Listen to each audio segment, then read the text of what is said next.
శని జయంతి కాబట్టి మీరు కూడా టెంపుల్ కి వెళ్ళారా? మేమైతే మార్నింగే దగ్గరలో ఉన్న శ్రీ రాముల వారి గుడికి అయితే వచ్చాము.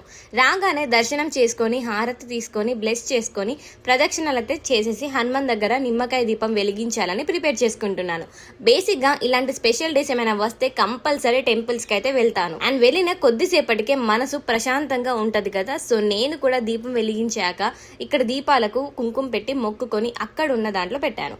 అండ్ ఫ్లవర్స్ కూడా పెట్టేసి ప్రదక్షిణలు అయితే చేసేసి ఇక్కడున్న నవగ్రహాల దగ్గరికి అయితే వచ్చాక శనీశ్వరునికి దీపం పెట్టి నువ్వుల నూనెతో అలాగే నువ్వులతో తైలాభిషేకం చేసి మొక్కుకొని 108 సార్లు జపం చేసుకొని అక్కడున్న అక్షింతలు వేసేసి పబ్లిక్ వస్తూనే ఉన్నారు అప్పటికి కూడా. అండ్ అయ్యాక రావి చెట్టు దగ్గరికి కూడా వెళ్లి మొక్కుకొని కాసేపు టెంపుల్లో కూర్చున్నాము. చాలా ప్లిజెంట్ గా డివైన్ గా అనిపించింది. అండ్ టెంపుల్లో ఉన్న మల్లెపూలు మా మమ్మీ నాకు తీసుకొని ఇస్తుంది. ఇంటికి అయితే వెళ్ళిపోయాము. ఈవినింగ్ మా లైన్ లో ఉన్న స్ట్రీట్ డాగ్స్ కి కర్డ్ రైస్ అయితే పెట్టాను. మీరు కూడా ఇలా డాగ్స్ కి అయితే ఫుడ్ పెట్టడానికి ట్రై చేయండి. అండ్ చాలా మంచిది. పాపం వాటికి సమ్మర్ లో ఎలా ఉంటున్నాయో కూడా తెలియదు. అండ్ మీకు గుర్తొచ్చినప్పుడు అయితే పెట్టడానికి అయితే ట్రై చేయండి. And thank you so much for watching. And next వీడియోలో కలుద్దాం. Tata bye by.